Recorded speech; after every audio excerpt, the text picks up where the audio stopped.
Centennial keeps popping up in the media spotlight. New townhomes, big redevelopment plans, converting what used to be this quiet suburb into something that is going to have some walkable areas.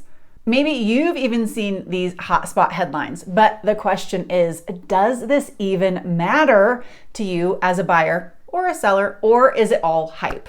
Hey everybody, it is Alyson, your real estate strategist and realtor for the South Denver area. A lot of the Centennial buzz is about rentals or projects that are decades away. This vision project for Centennial is 50 years of vision.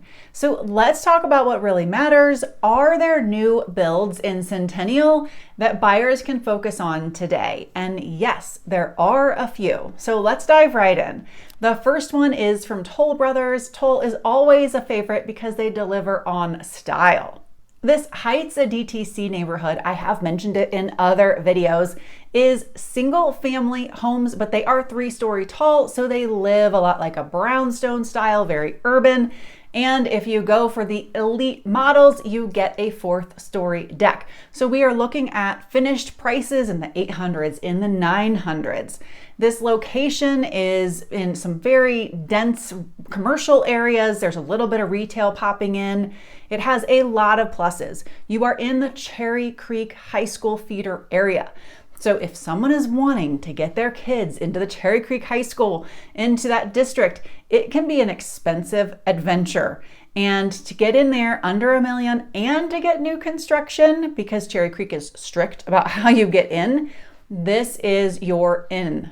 Property taxes are pretty low over here. We're looking at well under 1%, where normally with new builds we're at 1.2, 1.4, but there's no metro district for these new builds. The location, the commute, very short commute into the tech center. You could really take all back roads if you wanted, and you have shaved off quite a bit of time to get into downtown. If that is your work location, you're obviously much closer to get into the airport as well. Now, the trade-offs. I think it is the style and structure. That 3-story style, it diminishes the buyer pool. Most people, if they're going for single family, want something a little more common that's easy on resale. There are of course, ranches where you've got your main floor living, 2-story, something that's easier with kids, but this really pulls toward a certain type of buyer. When you have something that pulls toward a certain type of buyer, you are narrowing your pool for resale.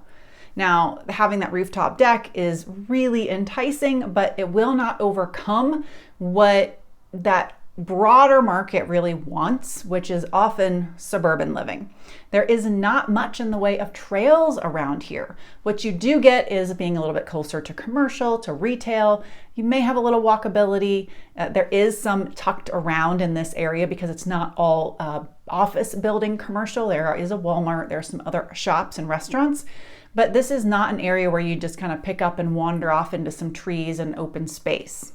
And last, you need to know about your proximity to the Centennial Airport. Look at how close this community is to the Centennial Airport. You will absolutely be seeing planes nonstop, hearing them as well. Now, the builder can put in some extra thick windows and glass. It will help when you're on the interior, but if you plan to use that rooftop deck feature, you're gonna have planes around you all the time. This is one of the busiest airports for private flights in the country, and they really never stop, so you have to be prepared for that. Next up is Cityscape in Dove Valley by Richmond American Homes.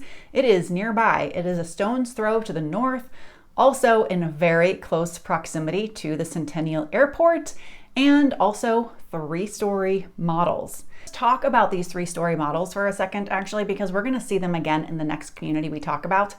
The reason we're getting more of these 3-story vertical properties is not buyer demand. The buyers are not saying, builders, please, I really love this sleek, tall model. There is a willingness to purchase them. They look great, and the rooftop decks help a lot. But it is really because builders have found a way to deliver the square footage that buyers want in something that takes up less land footprint. So they can slot in more of them, and maybe if they're interested in getting the buyers to bite on them, shave off a little bit of price on the property because you can squeeze in so many more within the allotted allocation of land, right? So we're seeing builders do this to be savvy in terms of churning out a denser base of units and get people to still have the square footage that they want, because buyers want what they want. They don't want smaller properties. They still want the same square footage, but for a builder to do it on a ranch home, that's why ranches have a premium. It takes up so much land. So this is the solution. Now, currently what we're seeing in the market for resale, as I mentioned previously, is that it diminishes the buyer pool. Most people really want something that feels traditional in the market.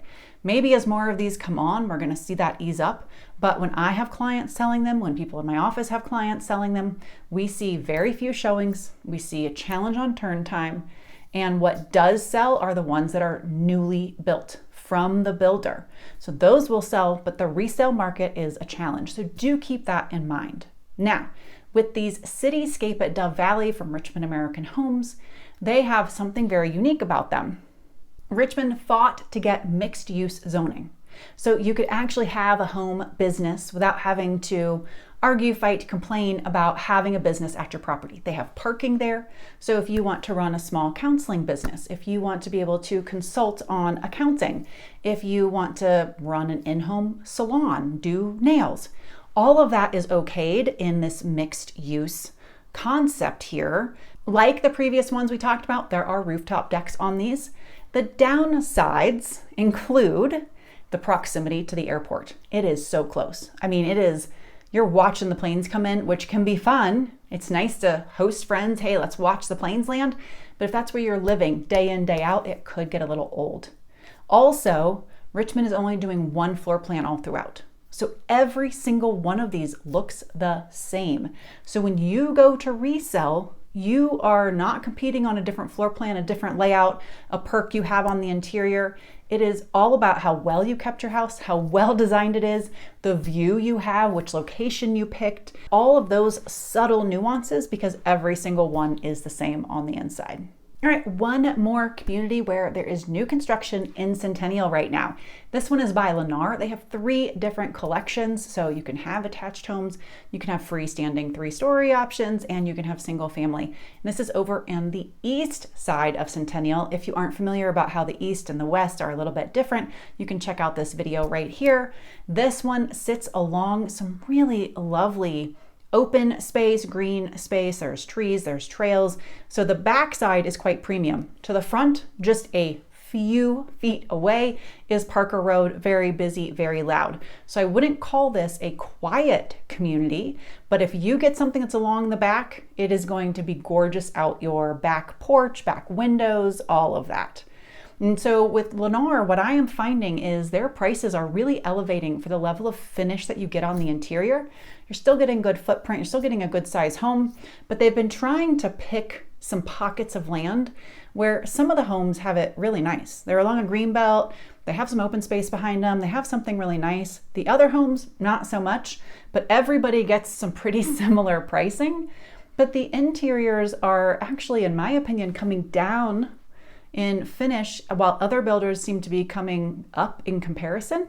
And so while I still find Lennar to be usually a pretty good value compared to what you might get on the open resale market if you must have a new build, I do find there is some really good opportunity to get really good deals with other builders who may give you a little bit more upscale interior in the new build market. Now, if this location over in Vermilion Creek on the east side entices you, here's what you need to know. As I mentioned, it's east side. So you're generally going to be taking Arapahoe Road over toward the tech center, maybe E470 to get some places. E470 is a toll road, so the dollars can stack up if you're going to use it regularly. Arapahoe Road gets pretty stacked up in the mornings, but it is still not a horrible commute to get into the tech center. Property taxes here are pretty normal for new construction, meaning they're a little bit higher. And remember what I said about Parker Road being out front. This is a very busy road.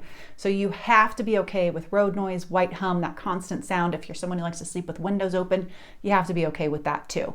We do still have big trucks, motorcycles, all of that. It's not just cars that are trolling by during the day. Before we wrap up the new build section, there is one more community in the future I want to share with you, and it is by Local Homes, L-O-K-A-L. They have been approved to develop some townhomes near University Boulevard and C470. While it's still a few years out, the fun thing about this area is that they'll be removing some old commercial in an established retail area, building some new townhomes, which is really a lot of what local does as attached home product. And the location here is really fantastic. Right behind these homes to the north will be established single family, mature trees, open spaces, parks. This will be in an area where there is retail, and then walkable right across the main road. You'll have Sprouts, you'll have Target. So the lifestyle here is really easy. Yes, most people drive, but you can choose walkability. Whether you like to be out in tree-lined streets and parks with your dog, your kids, your family, and you want something that's small, easy to maintain, you want to be able to walk to your grocery store, it's all doable here. And the access to 470, the highway, just shooting a little bit farther over to get to Santa Fe, you could take back roads up into downtown. So I really like what is coming. And yes, again, it's a few years out, but if you're a few years out, then you're gonna wanna possibly keep this one on the back burner. All right, let's talk about all the Centennial hype that is in the media lately. It is on TikTok, on Instagram, in the papers, in the news. It is really everywhere. And I love the hype. I think Centennial is great. I love its location. I-25 goes right up the middle. So you've got a west side, you've got an east side, you've got old homes in the 60s, you've got some modern stuff, you've got acreage. You really have a lot of options, and Centennial is right south of the tech center. So it really is almost like an extension of the tech center in terms of livability and what we could do with businesses and how we could extend that hub. We've got light rail that runs right through. So there is a lot of opportunity here. The thing is, everything that everyone is talking about is making it sound like we've got it coming really soon and that there is so much opportunity for buyers, new dwellers. Well, very little of what is being talked about and espoused and envisioned has to do with home ownership. It's really about commercial development, some multi-use, and much of that typically is going to be rent. There is some discussion of townhome. When I see the plans, they look more like condo to me. I haven't seen any townhome in the vision drawings, but I would love for them to have those in there.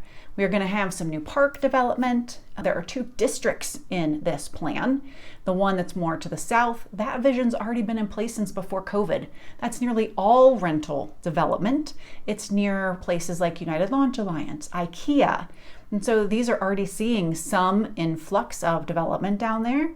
And the other one that people are really excited about, and I don't blame them, is kind of changing up what is some very faded and aged retail that's up around Arapahoe and I-25.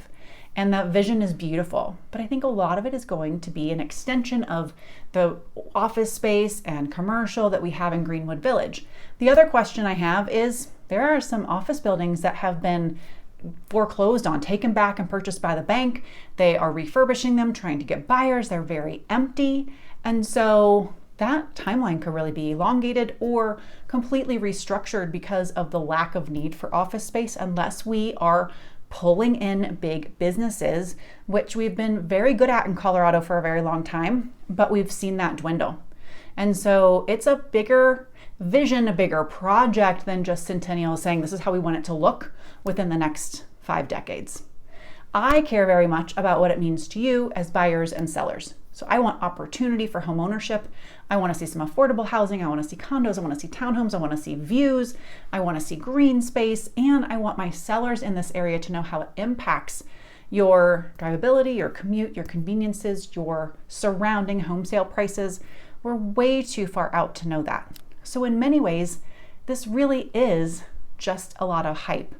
There is a vision. It's going to grow. It's going to change. It's going to become beautiful. So if you're typically someone who's thinking, I'm going to buy and I'm going to stay put, I've got 20 years on me, this may be a great spot. Most of us don't have any idea what holds, in our lives for 50 years from now. So, I think this is just a little much to be banking on. And sellers, if you're like, I don't like this vision at all, I like my spot just the way it is and it's going to be in my backyard, you have so much time to decide what to do with your property. Don't be sweating it. You could hold on for 10 years, probably before you see much change, at least in terms of major construction for this north part vision. So my take, if you're a buyer interested in Centennial, I've given you your best new build options, but there is so much across Centennial. If you love this location where you can find amazing established homes, here is my video of my favorite 3 neighborhoods in Centennial, and I'm always happy to chat about other spots in and around this area. And sellers, you, again, like I just said, have time. There is just no rush on your part to figure out what is going to be happening, how this is going to shake out, how it's going to impact you. Really, I think the more time you stay put, which is true in real estate in general and true with how this plan plays out, the better it's going to be for your equity. Because overall, I think this is a boon for Centennial, for its residents. It's going to really revitalize, refresh, bring that fresh, clean look, which most people want. They like to see clean, they like to see energy, they like to see a vision. Castle Rock has really benefited from the vision they have for that town. And as Centennial, as it's only 20 years old, as it really puts forth a plan and brings it to life, it's only going to enhance everything in and around that corridor. So the longer you are in it, sellers, I think it's going to be a good thing for you. If you have questions, you want to be strategic, you are thinking about moving in, moving out, I'm always happy to connect, and we can talk about other things than Centennial too. So reach out. And hey, I will see y'all next week.